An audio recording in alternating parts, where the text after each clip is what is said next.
fihi masail. Undagi masalalar. Fihi deyapti. Qaysinda? Ya'ni Kitobut Tavhiddagi.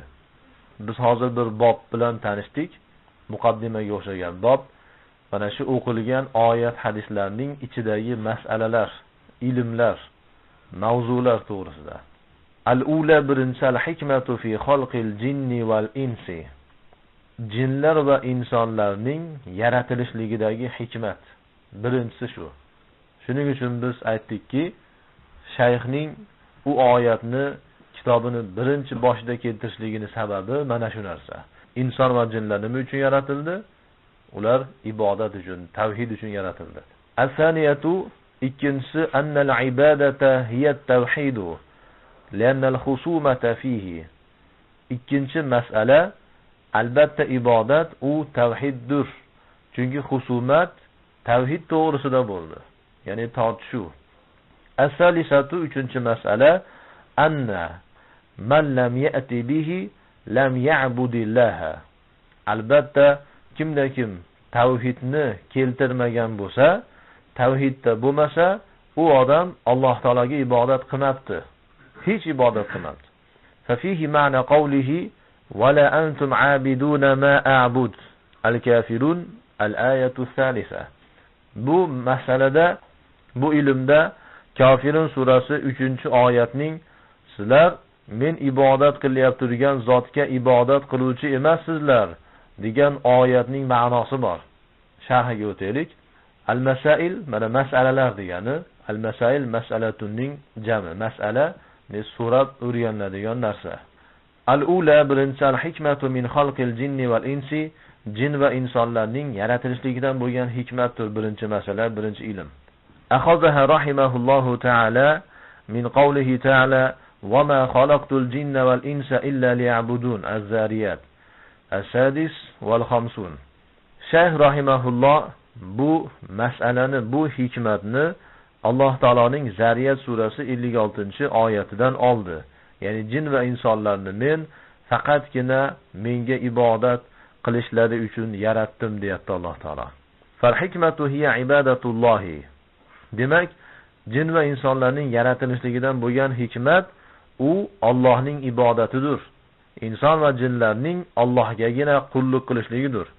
La an yatamatta'u bil ma'akili wal masharibi wal manakih. Jin va insonlar faqatgina yeydigan narsalar, ichadigan narsalar va nikohlanadigan, jimo qiladigan narsalar bilan foydalanishligi emas. Ya'ni faqatgina shu emas. Ibodatni, tavhidni o'zini yerida shariat buyurgandek qilgan holatda, shariatning chizig'idan, qonunlardan tashqariga chiqmagan holatda yesa, ichsa, nikoh qilsa bo'laveradi. Mana 4 ta uylansin xohlagan odam. As-saniyatu ikkinchisi annal ibadata hiya at-tawhid. Ibodat u tavhiddir. Ay annal ibadata mabniyatun ala at-tawhid. Ya'ni ibodat tavhidning ustiga qurilgandir. Fa kullu ibadatin la tawhida fiha laysat bi'ibadatin. Har bir ibodat qulligiki agar unda tavhid bo'lmasa, u ibodat emasdir. Ibodatligini e'tibor yo'q. La siyama anna ba'd as-salafi fassaru qawlahu ta'ala illa liya'budun illa liyuwahhidun. Xususan ba'zi salaflar faqatgina menga ibodat qilishlari uchun degan oyatni faqatgina menga tavhidda bo'lishlari uchun deb tafsir qilishgan. Aslida butun mufassirlarning qavli shu. Chunki yuqorilarda aytganimizdek, tavhidsiz ibodatning hech qanday e'tibori yo'q. Va hadha mutabiqun tamaman lima istanbatahu al-muallif rahimahulloh. Muallif rahimahullohning istinbot qilgan narsasiga bu tamoman mutobiqdir. Istinbot qilib chiqargan, ya'ni ibodat u tavhiddir degan narsa va oyat ikkalasi bir-biriga nihoyatda muvofiqdir. Min anna al-ibadata hiya at-tawhid. Yani chiqarilgan masala ibodat u tavhid ekanligi. Fa kullu ibadatin la tubna ala at-tawhid fa hiya batilatun. Har bir ibodatiki tavhidga qurilmasa u botildir. Hech qanday e'tibori yo'q. Qala sallallohu alayhi va sallam, payg'ambarimiz alayhisalom aytdilarki, qalallohu ta'ala, Alloh taolo aytdi, ana aghna shuraka ani shirki. Men shariklarning shirkdan eng behojatiman deyapti Alloh taolo. Shirkatdan, barobarlikdan eng behojat bo'lgan o'rtaga tashlangan narsadan nasibador bo'lishlikdan eng boy bo'lgan zotman. Man amila amalan ashraka fihi ma'i g'ayri, kimda kim bir amal qilsa, u amalda menga qo'shib turib, mendan boshqasini menga teng qiladigan bo'lsa, shirk qiladigan bo'lsa, taraktuhu va shirkahu. O'sha odamni, o'sha kishini o'zini ham, shirkini ham, amalini ham tark qildim, yuz o'girdim deyapti. Demak, biz qanday amal qilsak qilaylik, u amalimizni agar Allohdan boshqa biror payg'ambar uchun yo farishta uchun yo olim, avliyo bir qandaydir maxluqqa ham ozgina bir qismini atab qo'yadigan bo'lsak, shularga ham san nasiba bo'lsin desak, Alloh taolo butun amalimizdan yuz o'giradi. Alloh shunday boy, shunday buyuk zotki, bizning amalimiz 100 ga 100 bir zarra kamaymagan holatda Allohga berilishlik kerak. Faqat Alloh uchun bo'lishlik kerak. Bunday o'rtoq qilib, sharik qilib beradigan bo'lsangiz, Allohga kerak emas ibodatingiz. Va qawluhu lanna al-khusumata fihi. Matn sohibatiga chunki husumat tavhid to'g'risida bo'lgandi deyaptilar. Ay fi tawhid bayna ar-rasul sallallohu alayhi va sallam va Quraysh, ya'ni payg'ambarimiz Rasululloh sallallohu alayhi va sallam bilan Qurayshning o'rtasida tortishuv, husumat, kelishmovchilik tavhidda bo'lgan edi. Fa Qurayshun ya'budunalloha, Quraysh Allohga ibodat qilar edi. Qarang, bizning zamondagi musulmonlarning ko'pchiligi Qurayshni, Makka ahlining mushriklarini, kofirlarni yaxshi tanishmaydi. O'ylashadiki, ular Allohni inkor qiladi, Allohga qarshi chiqadi, Allohni yo'q deydi deb o'ylashadi. Yo'q. Ular Allohga ibodat qilishar edi. Abu Jahl, Abu Lahab hammasi ibodat qilar edi. Yatufuna lahu, Alloh uchun tavof qilishar edi. Qarang, Ka'bani tavof qilishar edi. Umra, haj bor edi ularda. Va yusallun, namoz o'qishar edi, roza tutishar edi, zakot berishar edi, sadaqa, ihson, xayrot qilishar edi. Walakin ala g'ayril ixlas wal vajhi shar'i. Lekin ular ixlosga ko'ra qilishmas edi va shar'iy ko'rinishda qilishmas edi. Tavhidga ko'ra, islomga, iymonga ko'ra qilishmas edi bu amallarni. Fahyakal adami, shuning uchun ularning bu ibodatlari yo'qdek. Kal adam, yo'q narsadek, li adamil itiyani bit tavhid, tavhidni keltirmaganligi uchun. Tavhid bo'lmaganligi uchun. Demak, tavhid bo'lmasa hech qanday ibodat qabul qilinmas ekan. Bizning zamondagi musulmonlarga tavhiddan gapirsangiz, shirkdan saqlangin desangiz, achchig'i kelib, nimaga menga shirkdan gapiryapsan? Men namoz o'qiyapman-ku, men hajga borganman-ku, men Qur'onni yodlab olganman-ku deganligi, u islomni aslini tushunmaganligi. Payg'ambarimiz alayhisolamning hayotini tushunmaganligi. Payg'ambarimizning dushmani bo'lgan Makka mushriklarini tushunmaganligi, tanimaganligi uchun mana shu e'tirozni qilyapti. Sen namozingni, hajingni bizga ro'bara o'qima. Mana Abu Jahl ham haj qilar edi. Kelgan hojilarning butun masrafini ko'tarar edi. Aytardiki, hojilarning butun taomini men ko'taraman. Butun yeydigan narsasini men ko'taraman dedi. Hammasiga men libos beraman dedi. Tuyalar so'yar edi, qancha qo'ylar so'yar edi. Hojilarga xizmat qilamiz. Ka'bani ta'bir qilishardi. Ka'bani Allohning uyi deb, Allohning masjidi deyshib, Allohning Ka'basi deb shuni obod qilishlik uchun qancha pul bo'lsa berar edi. Alloh rizosi uchun deb. Lekin ular shuncha ibodatning ichida butlarga ham ibodat qilishar edi. Butlardan ham so'rashar edi.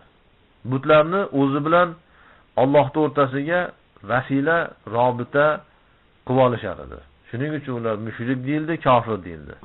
Qallallohu ta'ala: "Va ma mana'ahum an tuqbala minhum nafaqatuhum illa annahum kafaru billahi wa bi rasulihi." At-Tawba ar-rabi'atu wal 50. Alloh taolo Tavba surasi 54-oyatda aytdiki, Makka mushriklari va boshqa kofir mushriklardan ularni Alloh yo'lida qilyapti turgan nafaqalarini qabul bo'lishligidan hech narsa man qilmadi. Ularning nafaqalari qabul bo'lishlik kerak. Lekin qabul bo'lmay qoldi. Ularning qilgan nafaqalari, ishlatgan pullari, sarflagan pullari, qilgan ihsonlari, xayrotlari qabul bo'lmadi. Annahum, chunki ular kafaru, kofir bo'ldilar, billahi va bi rasulihi, Allohga va uning rasuliga. Qarang, Alloh va rasuliga kofir bo'lganlari uchun ularning nafaqalari qabul bo'lmadi deyapti. Oldin nafaqalarni aytayapti. Nafaqa nima uchun qilinyapti? O'zlaricha Alloh uchun qilyapti uni. Qancha ihson xayrat qilishyapti. Lekin kufr bor edi ularda, shirk bor edi. Ular o'zlarining kofirligini, mushrikligini qabul qilmas edi. O'zlarini eng yaxshi musulmon deyishardi. Va qawluhu fi salisati va 3-masaladagi fa fihi ma'na qawlihi va la antum abiduna ma a'bud. Men ibodat qilyapti turgan zotga, Alloh taologa sizlar ibodat qiluvchi emassizlar degan oyatning ma'nosi bor. Deganligi lastum abidina ibadati. Meni ibodatimda ibodat qiluvchilar emassizlar. Lianna ibadatakum mabniyatun ala shirki. Chunki sizlarning ibodatlaringiz shirkka qurilgan. Falasat bi ibadatin lillahi ta'ala. Sizlarning ibodatlaringiz xolis Alloh uchun emasdir. Qarang, mana Kafirun surasini tafsirida Qur'on darslarida aytilindi. Nihoyatda chuqur. Shuning uchun payg'ambarimiz alayhisalom Kafirun surasini bomdod namozini sunnatiga o'qib, butun ummati uchun sunnat qilib ketdilarki, tavhidni o'rganaylik deb. Kechasi ham bir Kafirun surasini o'qib qo'yishlik rivoyatlarda kelgan, chunki tavhid, shirkdan baroat, kufrga qarshi chiqishlikni eng buyuk ma'nosi Kafirun surasida bor. Qaranglar, sizlar men ibodat qilyapti turgan Allohga ibodat qiluvchi emassizlar deyapti. Bu gap Makka mushriklariga nihoyatda og'ir keldi.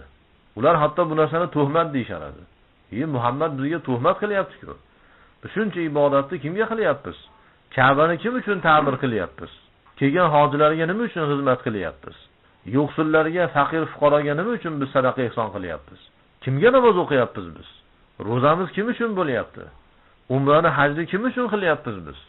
Tuhmat qilyapti deyishardi. Lekin ularning shu ibodatlari hammasi tavhidda bo'lmaganligi uchun, Allohga shirk keltirganligi uchun hammasi habata bo'lyapti. La in ashrakta la yahbatanna amaluk. Alloh aytayapti, qarang, payg'ambarimizga aytayapti. Agar shirk keltirsang, amaling habata bo'ladi, bekor bo'ladi deyapti. Matnga o'tamiz. Ar-rabi'atu al-hikmatu fi irsalir rusul. 4-hikmat rasullarni jo'natishlikdagi hikmatdir. 4-masala payg'ambarlarni, elchilarni jo'natishlikdagi hikmat. Agar mana sezib turgan bo'lsalaringiz, 2-oyatga o'tdi. Va laqad ba'asna fi kulli ummatin rasula. Rasullar jo'natishlik. Al-khamisatu 5-masala anna risalata ammat kulli ummatin. Risolat, elchilik, payg'ambarning jo'natilishligi har bir ummatni o'zini ichiga olganligi, har bir ummatga umumiy bo'lganligi masalasidir. As-sadisatu 6-si anna dinal anbiya wahidun. Butun payg'ambarlarning dini bir ekanligi. Payg'ambarlarning o'rtasida dinda farq yo'qligi. As-sabi'atu 7-si al-masalatul kabiratu. Katta bir masala. Qarang, Shayx Muhammad bin Abdul Vahhab buni ta'kidlayaptilar. Yuqoridagi masalalar ham o'zi katta-katta masala-yu, buni yana ham ta'kidlayaptiki, nimaga? Bu oldingilardan ham katta emas. Balki ko'pchilik insonlar buni kattaligini unutganligi uchun, buni kichkina zon qilganligi uchun, kichkina deb o'ylaganligi uchun, beparvolik qilganligi uchun bu katta masala deyapti. Birodarlar, diqqat qilinglar. Hozirgi ummat nihoyatda beparvo qarab turgan masala bu.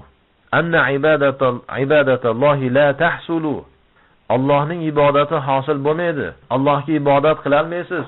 Shahodat kalimangizni foydasi yo'q. Namozingizni foydasi yo'q. Hofizligingizni, Qur'onni yodlaganingizni foydasi yo'q. Hajingizni foydasi yo'q.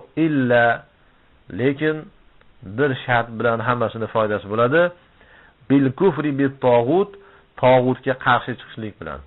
Tog'utga qarshi chiqasiz, keyin ibodatlaringiz durust bo'ladi, qabul bo'ladi. Fa fihi ma'na qawlihi ta'ala faman yakfur bit tog'uti. Al-aya Al-Baqaratu 250.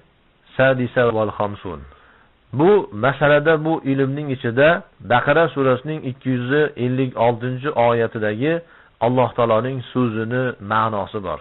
Alloh taolo aytayapti, kimiki tog'utga kofir bo'lsa deyapti. Kimiki tog'utga qarshi chiqsa deyapti. Sharhga o'taylik. Ar-rabi'atu 4-si al-hikmatu fi irsalir rusul. Rasullarni, elchilarni jo'natishlikdagi hikmatdir. Akhazaha rahimahullohu ta'ala min qawlihi ta'ala wa laqad ba'asna fi kulli ummatin rasula an ya'budulloha wajtanibut taghut. An-Nahl 36. Shayx rahimahulloh bu hikmatni Alloh taoloning Nahl surasi 36-oyatdagi qasamki, haqiqatdan ham biz har bir ummatga rasul, elchi jo'natdik. Allohgagina ibodat qilinglar va tog'utdan saqlaninglar deb. Fa hikmatu hiya da'watu ila ibadatillahi wahdahu va ijtinabu ibadati tog'ut.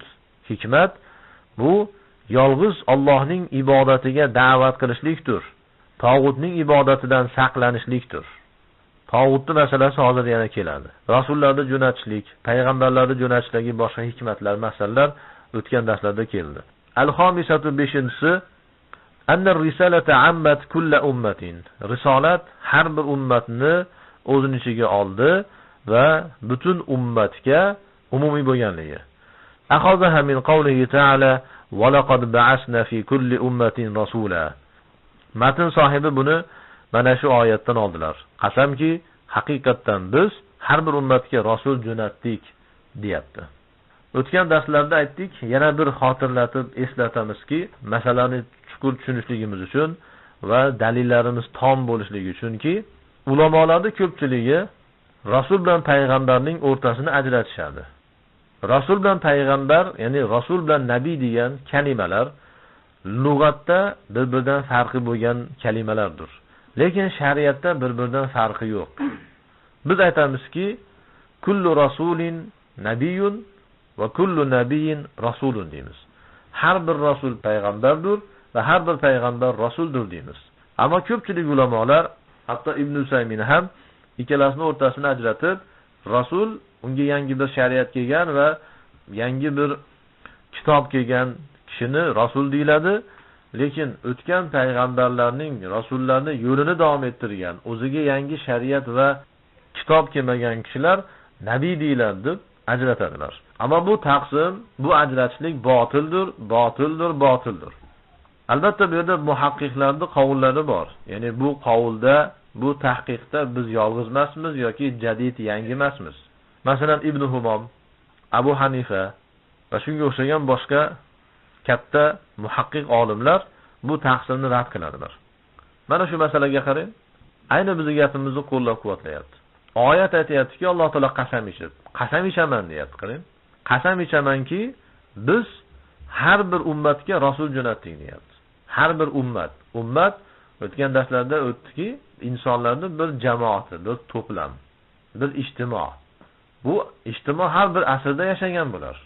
Haligi bir taqsimni qo'yadigan bo'lsak biz, unda ba'zilariga rasul jo'natilgan, ba'zilariga nabiy jo'natilgan bo'ladi-da, bu oyat yolg'onga chiqib qoladi. Nimaga? Chunki ular taqsim qilganlar aytadi-ku, rasullar boshqa, nabiylar boshqa deydi. Nabiy yashagan zamonda rasul yashamagan. Masalan, ular aytadiki, Odam alayhisalom nabiy edi deydi. Payg'ambar edi, lekin rasul emas edi deydi. Nima bo'ldi natijada? Natijada Odam alayhisalom zamonida rasul kelmadi. Oyat insoniyatni tarixini birinchisiga to'g'ri kelmay qoldi. Alloh taolo qasam ichib gapirgan gapi yolg'onga chiqib qolyaptiki, Odam alayhisalom zamonidagi ummatga rasul jo'natilmadi. Nabiy jo'natildi. Chunki rasul deyapti-da. Tushundingizmi? Oyatni yolg'on bo'lishi mumkin emas. Abadan mumkin emas. Kimiki oyatni yolg'on desa kofir bo'ladi. Oyat haqmi? Demakki bu olimlar xato qilishyapti. Ularning fikrlari noto'g'ri. Har bir ummat. Qarang, yana uning ustiga bu masalani tushunmaganlarga biz risolatda aytamiz. Risolat har bir ummatga kelganmi? Har bir insonga risolat yetkazilganmi? Risolat. Mana risolat har bir ummatga umumiy bo'ldi deyapti-ku. Risolat kim bilan keladi? Rasul bilan keladi. Nubuvvat demayapti-ku. Nubuvvat bo'lganda edi, nabiy bo'ladi, payg'ambarlik bo'ladi. Risolat deyilyapti. Demak, Alloh tarafidan jo'natilgan har bir shaxs ham rasul, ham nabiydir. Bu dalillardan bittasi bu.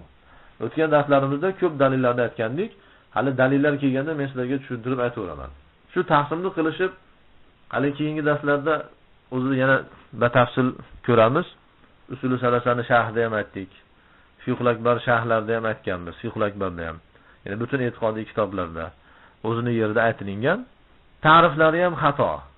Bir-biriga to'g'ri kelmaydigan ta'riflar qilishib, rasul kim, payg'ambar kim, ajib ta'riflar qilishadi. Masalan, payg'ambar aytadiki, payg'ambar shunday zotki, tabliğga buyurilmagan zot deydi.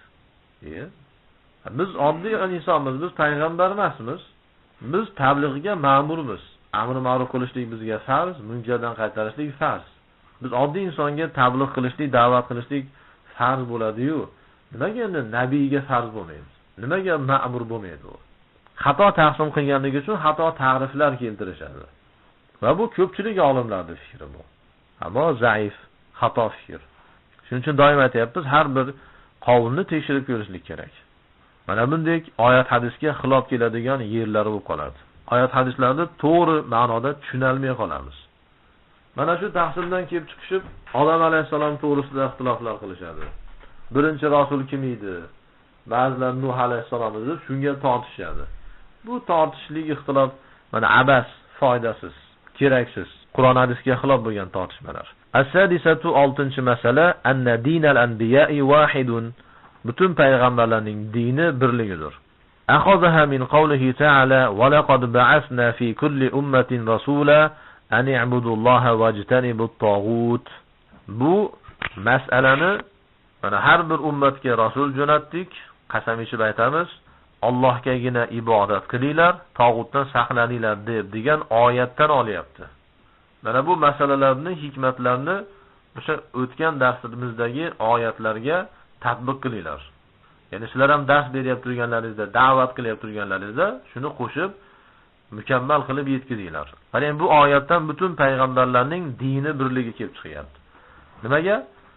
Har bitta rasulni jo'natdik, har bitta rasul nima debdi? Allohgagina ibodat qilinglar, tog'utdan saqlaninglar debdi. Demak, har bir payg'ambarning da'vati, da'vosi, yo'li, dini bitta ekan. Shuning uchun Yahud nasroniylarni bizning dinimiz boshqa, musulmonlarning dini boshqa, Muhammadning dini boshqa, yangi din chiqadi deyishligi tuhmatdir, tuhmatdir, tuhmatdir. Musa alayhisalom, Isa alayhisalom, Muhammad alayhisalomning dinidir. Odam alayhisalom, Nuh alayhisalom, Ibrohim alayhisalom butun payg'ambarlarning dinidir. Islom dini Muhammad alayhisalom kelgandan keyin chiqqan bir din emas. Faqat tiriltirildi. Yahud nasroniylarning mullalari xiyonat qilib islom dinini o'ldirishgan edi, yo'qotishgan edi. Muhammad alayhisalom buni tiriltirdilar. Ihyo qildilar, xolos. Yangi chiqarganlari yo'q. Va misluhu qawluhu ta'ala. Va shuni o'xshashidir Alloh taolaning mana bu so'zi. Va ma arsalna min qablika min rasulin illa nuhi ilayhi annahu la ilaha illa ana fa'budun. Al-Anbiya khamisatu wal 20. Anbiyo surasi 25-oyatdagi Alloh taolaning so'zi. Sizdan oldin birorta rasul jo'natmadik, deyapti Alloh taolo. Qarang. Ey Muhammad alayhisalom, min qablik, sizdan oldin birorta rasul, birorta elchi jo'natmadik. Illa, lekin jo'natganimizda Nuh ilayhi, unga vahiy qilardikki, annahu albattau la ilaha, hech qanday haq ma'bud yo'q. Illa ana, faqatgina men borman, deyapti Alloh taolo. Fa'budun, shunday ekan mengagina ibodat qilinglar. Qarang. Mana shu narsa bilan jo'natdik, deyapti. Demak, kelgan butun rasullar la ilaha illalloh kalimasi bilan kelibdi ekan. Shuning uchun aytayapmiz, bu kalima yangi kalima emas. Mana bizning da'vatimiz aslida mu'min kishining da'vati kofirlarga nisbatan bo'lishlik kerak. Ammo hozirgi musulmonlar nihoyatda jaholatga botib ketganligi uchun ularning ichidan chiqolmay qolyapmiz. Umrimiz zoyi bo'lib ketyapti. Biz Yahud nasroniylarni, boshqa kofirlarni da'vat qilishimiz kerakki, sizlar o'zlaringizni payg'ambarlaringizga ham xiyonat qildilaringiz. Va hada la yunafi qawluhu ta'ala. Likullin ja'alna minkum shir'atan wa minhaja. Al-Maida 40. Maida surasi 48-oyatdagi har bir ummat uchun, har bir kishi uchun sizlarning ichlaringizdan bir shir'a, ya'ni shariat, minhoj, yo'l qilib berdik degan oyatga yuqoridagi oyat qarshi kelib qolmaydi. لأن الشرعة العملية تختلف باختلاف الأمم والأماكن والأزمنة. Chunki amaliy shariat, amallar ummatlarning har xilligiga qarab, makonlar, yerlarning, mintaqalarning har xilligi va zamonlarning har xilligiga qarab turib o'zgaraveradi, har xil bo'laveradi. Va amma asluddin fawahidun. Ammo dinning asli esa birdir. Ya'ni Alloh taolo bu oyatda sizlarning shariatlaringiz, yo'llaringiz har xil bo'ldi degani amal e'tibordan. Masalan, mana Odam alayhisalomning shariatida majburiyat bo'lganligi uchun, boshqa chorasi bo'lmaganligi uchun aka-ukani, ya'ni aka-singilni uylantirishlik joiz edi. Chunki boshqa chorasi yo'q, boshqa inson yo'q-ku. Mana Musa alayhisalomning shariatida zakot molning 4/1 berilar edi. Mana shunday farqliliklar bor. Ular amaldagi farqlik. Xuddi mazhablar o'rtasidagi amallardagi farqlilikka o'xshaydi. Mazhablarda har xilligi, bu shariatlarda har xilligida katta hikmat bor. Uni birlashtirishga harakat qilmaslik kerak. Birlashadigan narsa emas. Shunday qolsinki, katta hikmat bor, dars bor bunda. Shu vaqtgacha shuncha olim o'tdi. Agar birlashtirish kerak bo'lganda, birlashtirardi hamma. Harun ar-Rashid aytdi Imom Malikka, hammani birlashtiraymi? Seni mazhabingga hammani chaqiraymi, majbur qilaymi deganda yo'q. Qo'y o'zgalarning holiga, har kim ustozlardan eshitgan, ustozdan o'rgangan ilmga amal qilaversin dedi. Majbur qilma hammani meni ilmimga kelishga dedilar. Mana Imom Malik aytibdilar. Shariatlar har xil edi, lekin aqida bir edi. Islom, iymon, tavhid bir edi. Unda ixtilof yo'q edi. Qala ta'ala: "Shar'a lakum min ad-din ma wassa bihi Nuhan wallazi awhayna ilayka wa ma wassayna bihi Ibrahima wa Musa wa Isa an aqimu ad-din wa la tatafarraqu fihi." Ash-Shura 13. Shura surasi 13-oyatda Alloh taolo aytdiki, sizlarga dindan Nuh alayhisalomga vasiyat qilgan narsani shariat qildi. Nuh alayhisalomga vasiyat qilgan, ta'kidlagan narsani sizlarga dindan mashru qildi, buyurdi Alloh taolo. Qarang, bizga aytayapti Alloh taolo shuni. Bizga qaysi dinni o'rgatibdiki Alloh taolo Nuh alayhisalomga vasiyat qilgan. Vallazi awhayna ilayka, va sizga vahiy qilgan narsani. Va ma wassayna bihi Ibrohim, Ibrohimga vasiyat qilgan narsamiz. Va Musa alayhisalomga va Isa alayhisalomga. Qarang, Nuh, Ibrohim, Musa, Isa va payg'ambarimiz alayhisalom, mana 4 ta payg'ambar zikr qilinyapti. Bular ulul azm bo'lgan payg'ambarlar. Bu taqsim durust. Payg'ambarlar azmli va azmsiz bo'lib taqsimga bo'linadi. Qur'on bo'lyapti buni. Bu durust. Lozim bo'lgan taqsim. Ulul azm bo'lgan payg'ambarlar bular. Nima ekan u? An-naqimud-din, dinni qoyim qilinglar. Islomni, tavhidni oyoqqa turgizinglar. Va la tatafarraqu, bo'linib ketmanglar fihi. Bu dinda tafriqaga tushib ketmanglar deyapti. Butun payg'ambarlarga buyurilgan narsa. Shuning uchun qaysi bir islomni da'vo qilgan kishi bu kichkina masalalarni bahona qilib bo'linib ketsa, jamoatdan ajrasa, yangi bir jamoat chiqarsa, ahli sunnaga xilof qiladigan bo'lsa, birlashmasa, butun payg'ambarga qarshi chiqibdi. Eng katta jinoyat qilibdi. U og'zida qanchalik go'zalliklarni da'vo qilsa ham. Shuning uchun sahobalar muncha kamchiliklar bo'lsa ham bir-biridan ajrashmas edi. Hatto bir-biri bilan jang qilganda ham ajramadi ular. Bir jamoatligicha qoldi. Biz ham shunday bo'lishligimiz kerak. Bu kichkina juz'iy masalalarni qo'ying. Hatto bir-birimizga qilich ko'tarsak ham aytishimiz kerakki, sen bilan urushyapman-u, ammo bitta jamoatmiz biz. Aqidamiz bir. Ajramaymiz. Hozir o'rtamizga ixtilof chiqib qoldi, urushyapmiz. Ammo dushmanni qarshidan olib birlashamiz, yelkama-yelka bo'lamiz deyishligimiz kerak. Islom buni o'rgatyapti. Alloh buyuryapti buni. An-naqimud-din, dinni qoyim qilinglar. Islomni, tavhidni oyoqqa turgizinglar deyapti butun payg'ambarlarga. Bizga ham shu narsa kelyapti. Bizning zimmamizda farz bo'lyapti bu. Va la tatafarraqu fihi. Bu dinda tafriqaga tushib ketmanglar, bo'linib ketmanglar. Men Hanafiyman, men Shofiyman, Malikiyman, men uman, men Naqshbandiyman, men Qodiriyman, yoki men Sufiyman, men Tablig'iyman, men Mujohidman, men Salafiyman, men ahli hadisman, men ahli tafsirman deb bo'linmanglar. Bir bo'linglar. U rafiladan qilmayapti, u qilyapti deb bahona qilib bo'linmanglar. Kim bo'linsa, qanchalik go'zallikni da'vo qilsa qilsin, dunyoda eng katta alloma bo'lsa bo'lsin, butun payg'ambarlarga qarshi chiqibdi u. Bir bo'lishligimiz kerak. Doim birlikka chaqirishligimiz kerak. Va shuni hayotimizda ham isbot qilaylik. Mana fikrimiz keng bo'lsin. Torlik qilmaylik. Bu oyatlar hammasi ko'rsatyaptiki, demak butun payg'ambarlarning dini bir edi. As-sabi'atu 7-si. Al-mas'alatul kabira. Katta masala. Anna ibadatallohi la tahsulu illa bil kufri bit taghut. Allohga ibodat qilishlik, Allohga qullik qilishlik hosil bo'lmaydi. Ko'rinmaydi, durust bo'lmaydi. Faqatgina tog'utga kofir bo'lishlik bilangina durust bo'ladi. Va daliluhu qawluhu ta'ala wajtanibut taghut. Buning dalili Alloh taoloning mana bu so'zidir. Tog'utdan saqlaninglar deyapti. Faman abadalloha va lam yakfur bit taghut falaysa bimuwahhidin. kimda kim Allohga ibodat qilsa-yu, tog'utga kofir bo'lmasa, u muvahhid emas. U odamda tavhid yo'q. Bu nima degani? Bir inson islomni qabul qildi. Qur'on hadisning butun hukmlarini qabul qildi. Hammasini amal qilyapti, hayotga tatbiq qilyapti, da'vat qilyapti. Nihoyatda go'zal xizmatlar qilyapti. Ammo islomni qabul qilishdan oldin jaholatda bir butga ibodat qilar edi. Shu butni botilligiga e'tiqod qilmayapti.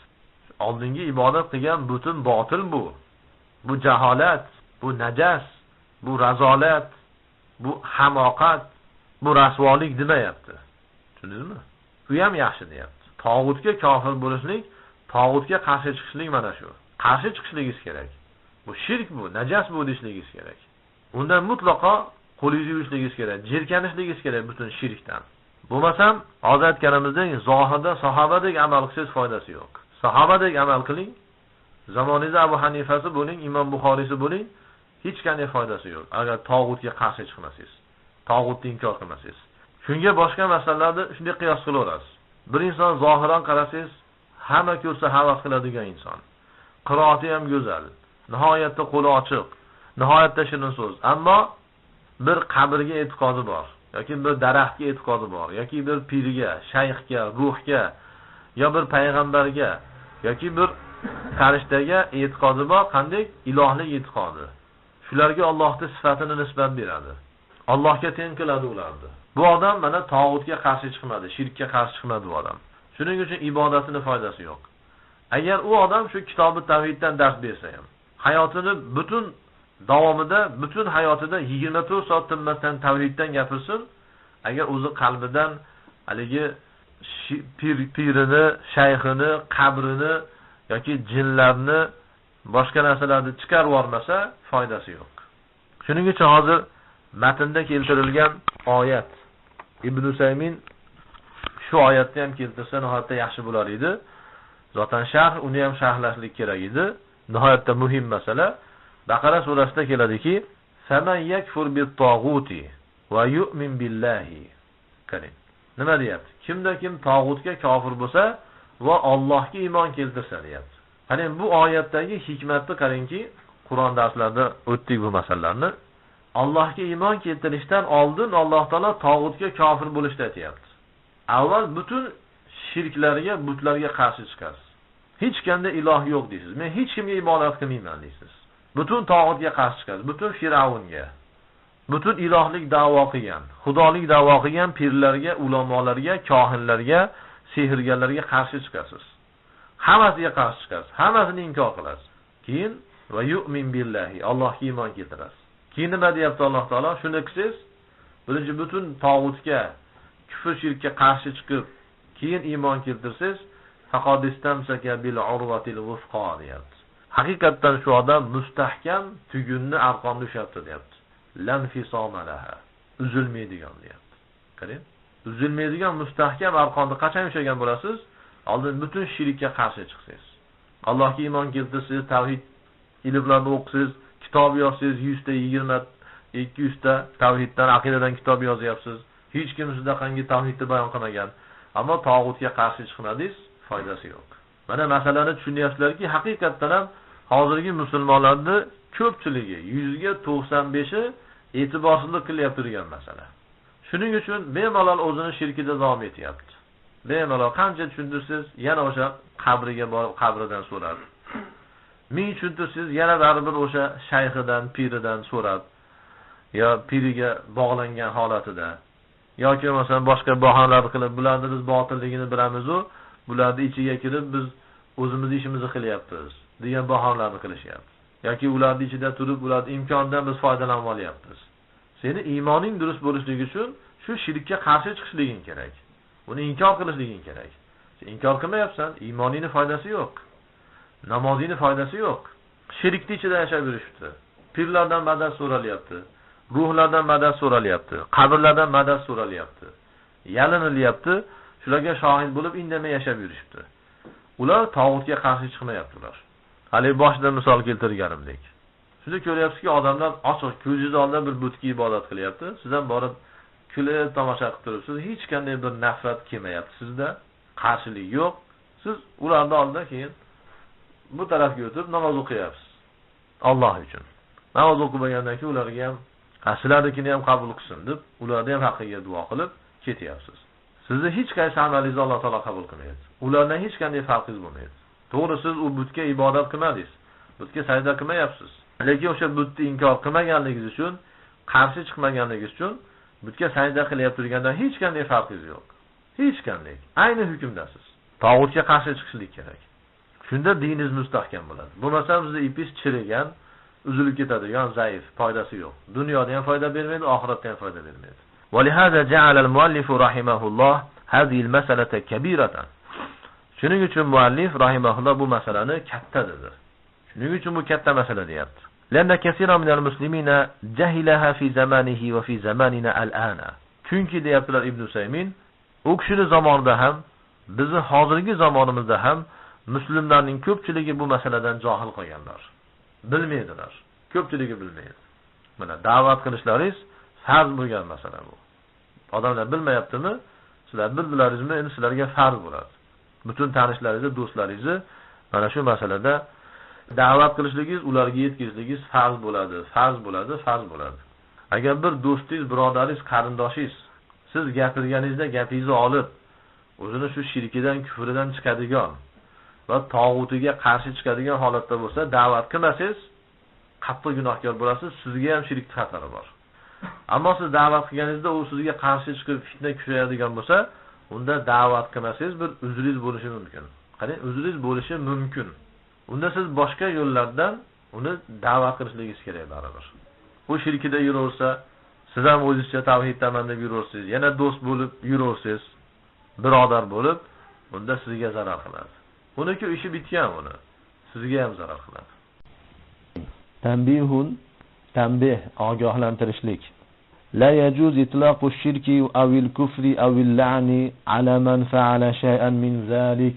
Bu nihoyatda muhim ogohlantirishliklardan. Alloh rozi bo'lsin Ibn Usaymindan mana bu ogohlantirishni keltiryaptilar.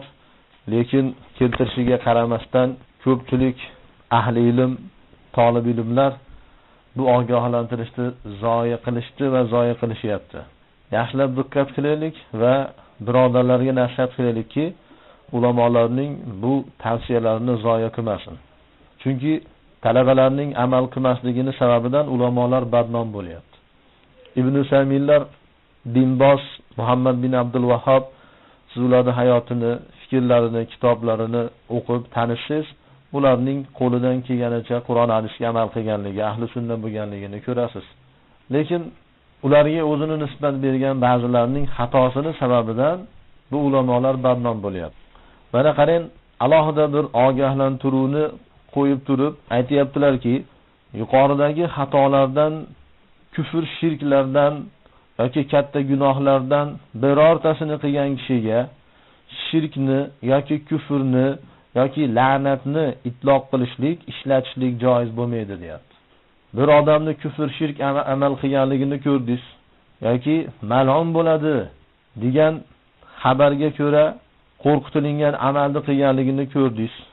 Ammo shu odam islomni da'vo qiladi, kufr, shirkdan, la'natdan qo'rqaman deydi. Bu odamni mushrik, kofir, mal'un deyishligiz joiz emas deyaptilar. لأن الحكم بذلك في هذه وغيرها له أسباب وله موانع. Chunki bunday holatlarda va bundan boshqalarida shirk, kufr, la'nat hukmini berishlik uning o'zini sabablari bor va uning o'zini maxsus man qiluvchi narsalari bor. Ya'ni bir odamni biz mushrik deyishligimiz uchun kofir, mal'un, munofiq, murtad deyishligimiz uchun o'zining dalillari, hujjatlari bor, uslubi bor, sabablari bor va bizni man qiladigan ba'zi bir qonun, qoidalar bor. Biz ularni bilishligimiz kerak. Ikkalasini ham. Isbot qiladigan qonunlarni ham bilishligimiz kerak, man qiladigan qonunlarni ham bilishligimiz kerak. Fala naqulu liman akala riba mal'unun. Ribo yegan riboxo'riga mal'un demaymiz. Bir odamni bilamizki, aniq bankaga pul qo'ygan yoki odamlarga pul beryapti, $1000, har oy $1000 ustiga $100 qilib olyapti. Aniq bilamiz shuni. Hamma taniydi. Shu odamni mal'un desak durustmi? Ibn Usaymin aytayaptiki, durust emas deyapti. Fala naqulu, aytmaymiz deyapti, qarang. Men-ku aytmayman deyaptilar. Ahli sunnat va jamoat aytmaydi deyaptilar. Mana qarang, shu kishilarga, ya'ni bu kishilar salafiyatlik da'vosini qilgan ulamolar, salaf olimlari deb mashhur bo'lganlar, agarchi aslida boshqa ahli sunnat o'rtasida farqi yo'q. Biz hammasini bir xil ko'ramiz. Butun ahli sunnat va jamoatni salafga ergashgan deb bilamiz. Hanafi bo'lsin, Shofiy bo'lsin, Maliki bo'lsin, Hanbali bo'lsin. Chunki haqiqat shu. Lekin mana bu olimlar salaf olimlari deb mashhur bo'lgan. Bu kishiga nisbat bergan, o'zlarini bu kishilarga nisbat berganlar nima qildi? Kichkina narsalar, ixtilofli masalalar yoki makruhlarning sababidan odamlarni mushrik dedi betiga, kofir dedi, din dushmani dedi, bid'atchi dedi, mal'un dedi, shayton dedi, munofiq dedi, fitnachi dedi va deyishyapti. Fitnalarga sababchi bo'lyapti. Ammo bu kishi nima deyapti? Ribo yegan odam, qarang, liman akala riba. Ribo yegan, riboxo'r, sudxo'r odamni mal'un demaymiz. Men mal'un demayman deyaptilar. Hali keyingi darslarda keladi, salom berishlik to'g'risida. Bemalol salom beraman deydilar. Assalomu alaykum deyman deyaptilar. Lekin bizda ko'pchilik yigitlar salom bermay qo'ydi insonlarga. Boshqalar salom bersa javob bermaydi. Nimaga? Bu bid'atchi bu. Li'annahu qad yujadu mani'un. Chunki gohida man qiluvchi narsa topilib qolishligi mumkin. Yamna'u min hululil la'nati alayhi. O'sha ribo yeb turgan sudxo'rning ustiga la'natni tushligidan man qiladigan ma'ni bo'lib qolishi mumkin. Balki Alloh taolo uni la'natlamayap turgandir. Siz qayerdan bilasiz uni? Zohiran sizga shunday o'xshayapti, shunday ko'rinyapti. Bunday holatdan saqlanasiz. Hazar qilasiz, nasihat qilasiz. Birodar, unday qilmang, durust emas, joiz emas, oyat hadislarda keltirasiz. Ribo yegan odam mal'un bo'ladi. Unga sababchi bo'lgan ham mal'un bo'ladi, Allohdan la'natiga qoladi, Alloh bilan jang qilyap turgan bo'ladi. Deb tushuntirasiz, sen mal'un bo'lding, sen mal'unsan. Sen bilan gaplashmayman, sen bilan o'tirmayman, falon piston degan gaplar durust emas. Balki unga la'nat nozil bo'lmayap turgandir. Kal jahli masalan, jaholat sababidan, balki bilmaydi u. Avi shubhati yoki bir shubhaga tushgan, shuni joiz deb o'ylagan, ba'zi mullalar izn bergan, fatvo bergan. Va mashbaha zalika. Shunga o'xshagan u odamning ba'zi bir uzrlari bordir. Endi riboyki fa'azanu biharbi minallohi va rasulihi. Oyat ochishasiga aytayaptiki, ribo yeganlarga Alloh va rasuli tarafidan bo'lgan jangni bilib qo'yinglar. Deyilgan odamlarga biz mal'un deya olmasak, boshqa o'g'ri, boshqa katta gunohlarni qilgan zinokor yoki aroq ichadigan boshqalarni qo'ying endi. Durust emas, joiz emas bu qilinyapti turgan ishlar. Gunohkor insonlarga nihoyatda qo'pollik qilishlik, ularni mensimaslik, kibr qilishlik, inson yerda ko'rmaslik, harom bular hammasi. Bu ham musulmon-ku ham. Islomni da'vo qilyapti. Bir mu'min qancha gunohkor bo'lsa, baribir uni oqibati jannat bo'ladi. U Allohning do'stidir. Hech kim unga kibr qilishlikka haqqi yo'q. Agar Abu Bakr kelsa, kibr qilishlikka haqqi yo'q. Umar tirilib keladigan bo'lsa, kibr qilishlikka haqqi bo'lmaydi. Eng gunohkor mu'minga nisbatan. Nima uchun bizga endi joiz bo'ladi? Biz o'zimiz haqni yangi tanidik. Ko'pchilik yigitlar bir necha yil oldin o'zi jaholatga botib yurgan edi. Kufr, shirk, butun haromni qilib yurdi. Alloh hidoyat qildi, tuzaldi. Tuzalishi bilan hammani haqorat qilib pastga urib, bular mushriklar, bular kofirlar, bid'atchilar, falonbiston deydigan bo'ldi. Durust emas bu, harom. Harom amal qilyapti, gunoh kabira qilyapti. Va kaza shirk. Shirk ham shunday deyaptilar. La nutlikuhu ala man fa'ala shirkan. Shirk amalini qilgan odamga biz shirkni iste'mol qilmaymiz. Qarang.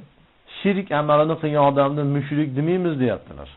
Faqad takunu al-hujjatu ma qamat alayhi. Chunki gohida ba'zan bu odamga hujjat qoyim bo'lmagandir. Balki bu odamga yetkazilmagan. Siz oldin shuni da'vat qildingizmi?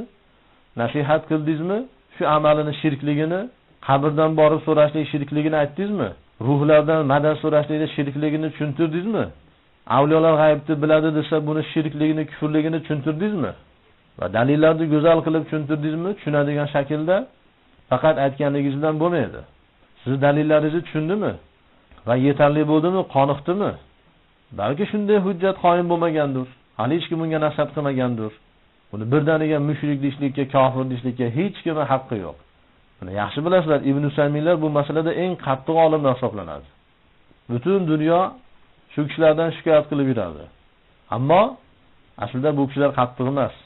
Qarang, islom dini mukammal, go'zal din. Bu kishini tushunmagan, kitoblarni tushunmaganlarni qilgan xatolari ular. Bisababi tafriti ulamayhim, olimlarini kamchiligini sababidan. Balki olimlari oyat hadislarni buzib tarjima qilib turib, ruhlardan madad so'rasa bo'laveradi, qabrdan madad so'rasa bo'laveradi, avliyolar g'aybni biladi, falonmiston degan shunday kufr shirk amallarini ularga joiz qilib ko'rsatib bergandir. Endi u sizga ishonmaydi-da. O mullalari aytib qo'ygan, bizdan boshqasiga ishonmaylar. Xususan shu masalalarda kim rad qilsa ishonmaylar deb qo'ygan. Endi bu odam Qur'on va hadisni inkor qilganligi uchun emas, sizni inkor qilganligi uchun to'g'ri yo'lga kelmayapti. Siz inkor qilsa nima bo'pti? Nima bo'ladi? Bir inson sahobani yaxshi ko'rmasa, sahobani inkor qilsa nima bo'ladi? Hech narsa bo'lmaydi. Sahobalar bir-biri bilan urushdi-ku, bir-biriga qilich ko'tardi-ku. Fosiq bo'lib qolishdimi? Yo'q. Bir odam Abu Hanifaga, Imom Buxoriyga qarshisi nima bo'ladi? Ya'ni zotin e'tiboridan, diniy e'tiboridan emas-da, zotin e'tiboridan. Shuning uchun siz gapingizni qabul qilmasa, darrov, sen murtad bo'lding, kofir bo'lding, sen bedin ekansan, Qur'on hadisga ishonmas ekansan, deyishlik durust emas. U sizga ishonmayapti. O'zini mullasiga ishonyapti. Siz uni mullasini xatoligini, ilmi yo'qligini, aqidasi buzuqligini isbotlab bering. Gapingizni haqligini isbotlab ko'rsatib bering dalillar bilan. Eng go'zal shaklda tushuntiring, go'zal muomala qiling. Asta-asta fikr ochilsin uni. Sizning maqsadingiz shu odamni da'vat qilib, kufrdan, shirkdan chiqarishmi, yo uni so'kib haqorat qilishlikmi? Agar shu odamning hidoyati sizning maqsadingiz bo'lsa, qo'lingizdan kelgan go'zal bir suratda, uslubda da'vat qilasiz. Ammo sizning maqsadingiz kibr qilib uni past ko'rishlik bo'lsa, sizlar mushriksizlar. Sizlar usizlar. Sizlar busizlar deysiz. Va harom amal qilyapsiz. Unikidan battar amal qilyapsiz. Shuni bilingki, vallohi Allohga qasam ichaman, siz qilyapti turgan amalingiz unikidan battar. Chunki u aldanyapti, aytayapman-ku, aldanyapti u. Qur'on hadis shunday deyapti ekan, mana olimlarimiz aytayapti-ku, deb savob bo'ladi deb qilyapti. Shuning uchun uni masalasi, hukmi Allohning huzurida yengilroq bo'ladi. Ammo siz faqat nafs uchun qilyapsiz. Bilgan holatda qilyapsiz. Bilib turib Qur'on hadisga xilof qilyapsiz va insonlarni Qur'on hadisdan nafrat qildiryapsiz, haq yo'ldan nafrat qildiryapsiz, tavhiddan nafrat qildiryapsiz. Shuning uchun sizning gunohingiz kattaroq bo'ladi. Va kaza naqulu man sama ramadona imanan va ihtisaban ghufira lahu ma taqaddama min zambihi. Kimiki Ramazonning ro'zasini tutsa, iymon keltirib va savob umid qilgan holatda ixlos bilan uni gunohidan o'tganlarning hammasi kechiriladi deymiz hadisga binoan. Hadisda kelgan. Walakin la nahkumu bi hadha li shakhsin muayyanin. Lekin bu hukmni muayyan bir shaxsga bermaymiz. Mana falonchi birodarimiz Ahmad birodarimiz Ramazonning ro'zasini tutdi. Bu kishining butun o'tgan gunohlari kechirildi. Mana bu kishini bir tabriklab qo'yaylik demaymiz. Qarang. Innal hukmal muallaqa ala al-awsafi la yantabiqu ala al-ashkhasi. Chunki sifatlarga bog'langan hukm shaxslarga tatbiq qilinmaydi. Bu hukmlar masalan gunohlari kechirildi, u haqiqiy mu'min, jannati yoki bu mushrik, kofir, jahannamiy degan hukmlar sifatlariga bog'langan, amallarga, shaxslarning o'ziga emas. Mana shu nihoyatda nozik masala bu. Takfir masalasidagi eng nozik masala. Qur'on hadis ahli sunna va jamoatda takfir bor. Takfir bor, ya'ni takfir qiladi. Kimiki falon ish qilsa kofir bo'ladi, kimiki falon ish qilsa mushrik bo'ladi, munofiq bo'ladi, bid'atchi bo'ladi, mal'un bo'ladi deydi. Ammo muayyanga kelganda, ma'lum bir shaxsga kelganda Ahmad mushrik, Zayd kofir yoki Umar bid'atchi deyilmaydi. Aytmaysiz uni. Uni aytishlik uchun o'zining shart-sharoitlari bor, ahkomlari bor. Har kim qila olmaydi uni. Katta bir ilm sohibi, qozi, mufti va islomiy hukumat mana shunday insonlar qiladi. Masalan, mana biz Ibn Taymiyani bilamiz, qanchalik katta olim. U kishidan keyin Ibn Taymiyachalik olim kelmadi. Mana o'zining zamonidan boshlab biz zamonimizgacha kelgan olimlar ichida eng kuchlisi hisoblanadi, eng katta olim. Mana shu olim o'zining zamonidagi aqidasi nihoyatda buzuq bo'lgan so'filar bilan gaplashganlarida aytdilarki, sizlarning gaplaringizni men gapirsam, sizlarning e'tiqodlaringizda bo'lsam, men mushrik bo'laman, kofir bo'laman. Ammo sizlar shu shirk, kufr aqidada yashayapsizlar, shu gapni gapiryapsizlar, da'vat qilyapsizlar. Men sizlarni mushrik, kofir demayman. Sizlarni hatto fosiq ham demayman. Chunki sizlar xato qilyapsizlar. Qur'on hadisda xato tushundilaringiz. Sizlarga ustozlaringiz xato tushuntirdi deyaptilar. Qarang. Ibn Taymiyadek bir katta olim da'vat qilib tushuntirishligi bilan hujjat qoyim bo'lmasa, nimaga endi bizga o'xshagan oddiy insonlar, ozgina ilmi bor insonlar aytishligi bilan darrov hujjat qoyim bo'ladi-yu, qabul qilmasa kofir mushrik bo'lib ketadi. Mana Ahmad bin Hanbal rahimahulloh o'zini zamonida ham, o'zini zamonidan keyin ham butun ulamolardan ustun va fazilatlidir. Ahmad bin Hanbaldan keyin shu vaqtgacha unday olim kelmadi. Imom Buxoriychi desiz, Ahmad bin Hanbal Imom Buxoriydan fazilatli. Ahmad bin Hanbalni Buxoriydan fazilati nihoyatda ko'p, darajalar nihoyatda baland. Zohiriy qarasak, haqiqatini Alloh biladi. Ya'ni Allohning huzuridagi masalalarga biz aralashmaymiz, bu g'ayb masalasi. Lekin Ahmad bin Hanbalga zohiran qarasa, Buxoriylar hech qachon teng kelmaydi.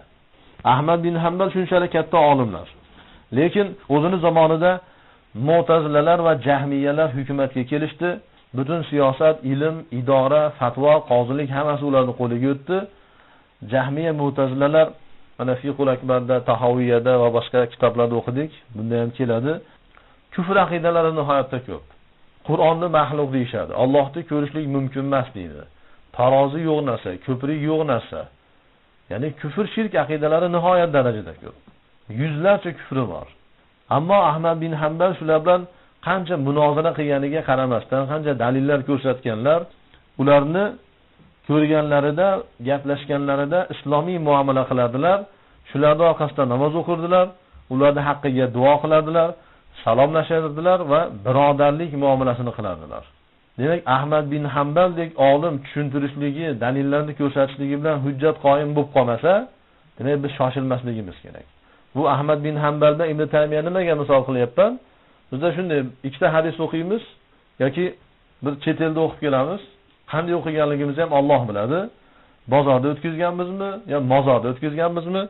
Kelamizda biz falon yerda o'qiganmiz deb turib, qo'limizda peshonasiga uradi. Bu mushrik, bu kofir, bu mayli bu munofiq, bu bid'atchi deb shunday muhrlar uradi. Muhrab kelgan odam. Odamlarni jannatda jahannamga qilib ajrataveradi. Nimaga? Men tushuntirdim deydi. Haqni yetkazdim, qabul qilishmadi, o'zlaridan ko'rsin deydi. Sen kimsan sen? Sen agar shu zamonda eng katta allomasi bo'lsang, hech kim emassan. Ibn Taymiyalar aytayapti, qarang gaplashib turib. Sizlarning gaplaringizni gapirsam men kofir bo'laman, ammo sizlarni kofir demayman deyapti. Ahmad bin Hanbal aytayaptilar. Nihoyatda qattiq edilar. Kimiki Qur'onni maxluq desa kofir deganlar. Meni fatvoyim shu deganlar. Lekin Qur'onni maxluq deganlarning orqasidan namoz o'qiyaptilar, ularning haqqiga duo qilyaptilar, ularni musulmon deyaptilar. Ularni kofir emas deyaptilar. Mana demak, amal aytilaveradi, falon amal kufr, shirk deyilaveradi, ammo insonga kelganda to'xtaysiz. To'xtang, haqqingiz yo'q sizda. Bu shariatda qo'ygan qonuni bu. Agar siz hadisdan oshib falonchi kofir, falonchi mushrik desangiz, o'zingizni kofir, mushrik bo'lib qolishligingiz xatari bor. Nihoyatda hadisdan oshgan bo'lasiz. Shuning uchun mana Ibn Saymina aytayaptilarki, biz shaxslarga aytmaymiz. Illa bi tahaqquqi shuruti intibaqihi va intifa'i mawani'ihi. Lekin mana shu hukmda mushriklik, kofirlikning hukmlarini tatbiq topadigan shartlari topilsa va bu mushriklik, kofirlikni man qiladigan narsalar ko'tarilgan bo'lsa, shunda uni biz kofir, mushrik deymiz. Bu masalan bir ulamolarning hay'ati bilan o'tirilib tekshiriladi, bir odamga tushuntiriladi. Mana katta olimlar, mana shu amal kufr, shirk desa, odam tushunib turib, men bildim mana bu kufr, shirk ekan, men qilib olaman desa, ochiq mana kofir bo'ldi bu. Buni hech qanday bahonasi yo'q, ta'vili yo'q. Bizning mullamiz shunday degan demayapti. Bu shu kufrmi? Kufr bo'lsa ham qilaveraman. Nima deysizlar? Qo'llaringizda nima keladi desa, bu kofir bu. Uni betiga aytadilar, siz kofir bo'ldingiz. Tavba qiling deyiladi. Chunki ochiq qabul qilyapti. Lekin bir odam aytsa-ki, 1000 ta shirk qilyapti. 1000 ta shirk amali bor. Aytsa-ki, yo'q, men musulmonman, men shirk qilganim yo'q, men gunoh qilganim yo'q. Biz savob qilyapmiz, bizning mullalarimiz mana bu hadislarda aytgan, shu hadislarga ko'ra qilyapmiz. Biz sizlarga ishonmaymiz, sizlar vahobiysizlar, sizlar salafiysizlar desa, uni kofir, mushrik deya olmaysiz. Uni fosiq ham deya olmaysiz. Chunki qarang, shirkdan, kufrdan qo'rqyapti bu odam. Men musulmonman deyapti. Sendan ko'ra yaxshiroqman deyapti. Sizlar adashgansizlar deyapti. Bu sizga ishonmayapti. Fa iza ra'ayna shakhsan yatabarrazu fi at-tariq fa hal naqulu lahu la'anakalloh? Bir odamni yo'lda o'rtasida hojatini chiqarib turganligini ko'rib qolsak, qarasak uyalmasdan ko'chani o'rtasiga o'tirib olib hojatini chiqaryapti. Biz uni senga Alloh taolo la'nati bo'lsin deymizmi? Ibn Saym aytayaptilar. Ne qarab turib, har la'nati mal'un, badbaxt deymizmi? Al-javob la, yo'q. Shunga ham la'nat aytmaymiz. Illa iza urida bil-la'ni fi qawlihi ittaqu al-mala'in. La'nat qiluvchilardan va la'natga sabab bo'ladigan narsalardan saqlaninglar degan payg'ambarimiz alayhisolamning so'zidagi la'natdan maqsad annan nasa anfusahum yal'anuna hadha ash-shakhsa va yakrahunahu. Insonlar o'zlari bunday insonni la'natlaydilar va yomon ko'radilar degan narsa iroda qilingan bo'lsa, u boshqa masala. Ya'ni insonlar boshqalar la'natlasa, shu holatdagi insonni ko'rsa yoki o'zi ketganu alomatini qoldirgan. Tushundingizmi? Uni alomatini ko'rib hamma jirkanyapti, yomon ko'ryapti, nafrat qilyapti. Qanday bir odam ekan bu? Albatta bu Yevropa, Amerikani madaniyatidan ta'sirlangan odam bo'lishi kerak. Boshqa qilmaydi buni. Yoki Rusni madaniyatidan ta'sirlangan odam. Boshqalar qilmaydi. Deb turib yomon ko'rib la'natli odam ekan bu, mal'un ekan. Deysa boshqa masala, lekin biz aytmaymiz buni. Amalda aytamiz. Va yarawnahu mukhillan bil adabi mu'ziyan lil muslimin. Insonlar buni adabga xilof va muslimlarga aziyat beradigan narsa deb bilsa, fa hada shay'un akhar, bu boshqa masaladir. Fa du'aul qabri shirkun. Mana, qarang yana masalaga ochiq kelyaptilar. Qabrga duo qilishlik shirk. Ya'ni qabrdan so'rashlik shirk. Ey qabrdagi shahid yoki avliyo, menga bola bermayapsan-ku, yaxshilikcha bergin deb o'tirib tortishyapti bu odam. 1 yildan beri qatnayapman. Boshqalar boshqa qabrlarga borib allaqachon bola chaqali o'tib ketdi deb tortishyapti astoydil. Mana shu shirk. Shirkligida shak yo'q. Shirk. Lakin la yumkinu an naqula li shakhsin muayyanin fa'alahu hadha mushrikun. Lekin shu amalni qilgan odamni muayyan bir shaxsga mushrik deyishligimiz mumkin bo'lmaydi, deyapti. Bilamizki, bizning mahallada bir inson bor, qabrga borib butun maqsadini qabrdan so'raydi. Uni mushrik deya olmaymiz, deyaptilar. Kim aytayapti? Ibn Saymin. Qarang. Kitobining boshida aytayaptilar. Bunchalik tushuntirib aytayapti. Endi nimaga Ibn Sayminga o'zini nisbat bergan, kitobni tavhidni o'qigan, qavli mufidni o'qigan odamlar ro'para kelgan odamni mushrik, kofir deb berishibdi. Hech qanday aybi bo'lmasa ham fitna qilishib, bir qiriqqa boraman desa yoki bir mavludga boraman desa boltani ko'tarib darasiga tahdid qilyapti, chavib tashlayman seni. O'liging chiqadi bu yerdan. Bormaysan. Nima qilyapsan sen? Qaysi oyat hadisga amal qilyapsan? Qaysi dinga amal qilyapsan? Seni bu ishing, bu faoliyating qaysi payg'ambarning hayotida ko'ringan? Qaysi sahobiy qilgan buni? Qarang. Durust emas, katta xato bu narsalar. Shuning uchun bizni Hanafiylikni da'vo qilgan mullalar ham shu kitobut tavhid, qavlul mufid, Muhammad bin Abdul Vahhab, Ibn Saymin esa quloqni berkitib, ko'zini yumib, shularni gapirmaylar, ko'rmaylar ham kitoblarini demasdan o'qisin kitoblarini. Haqiqatni bilsin. Qarang, nima deyapti bular? Toki shu xato qilyapti turganlarning xatosi bilinsin, o'rtaga chiqsin. Ko'zini yumib olib, ularning kitobini o'qimaylar, ularning kitobini o'qiganlar adashadi, buziladi, xato deb tuhmat qilishadi. Vaholanki bu ulamolar qo'lidan kelgancha aytib ketyaptilar. Muhammad bin Abdul Vahhab ham nihoyatda ko'p ta'kidlaganlar bu masalalarni. Butun ahli sunna va jamoat aqidasi shu. Kimiki bundan tashqariga chiqsa, Ibn Saymin shuni aytmasa, ahli sunnalikdan chiqadi u. Butun ulamolar rad qiladi.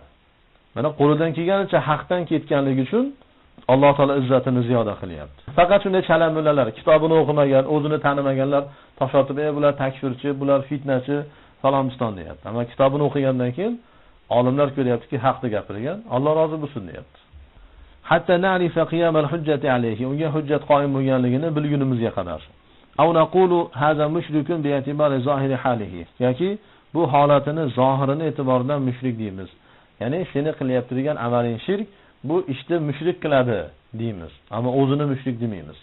Mushriklarning amalini qilyapsan deyiladi. Hali bir odam nihoyatda o'risga o'xshab olgan bo'lsa, o'ris bo'lib ketibsan-ku deydi-ku. Bu nima degani u? Takfir emas-ku, kofir bo'lsan degani emas-ku. shularga o'xshab ketibsan degan ma'noda.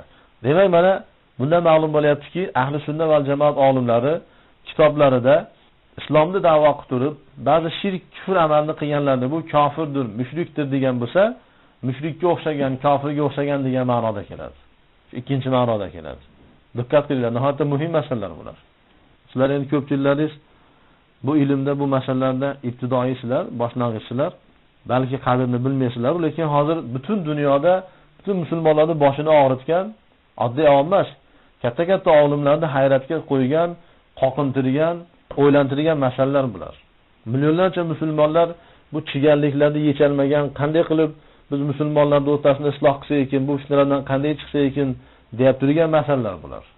Biz bu yerda hozir oddiygina, osongina qilib tahqiq qilib o'qiganligimizdan buni oson deb o'ylamanglar.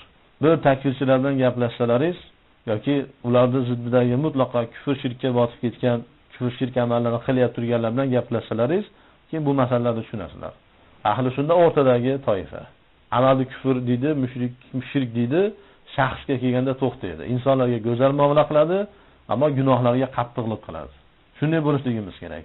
Har bitta insonga eng go'zal muomalada, axloqda bo'lishligimiz kerak. Agar sizni ilm o'rganishlikdan, da'vat qilishdan maqsadingiz kibr qilishlik bo'lsa, chiqing. Maydonni bo'shatib qo'ying. Siz Alloh parastlik qilmayapsiz, nafs parastlik qilyapsiz. Sizning maqsadingiz Allohning kalimasini oliy qilishlik emas, o'zingizni mashhur qilishlik. Dinga zarar berasiz. Avval o'zingizni isloh qiling. Matnga o'tamiz. As-saminatu 8-si anna tag'ut amun fi kulli ma ubida min dunillahi.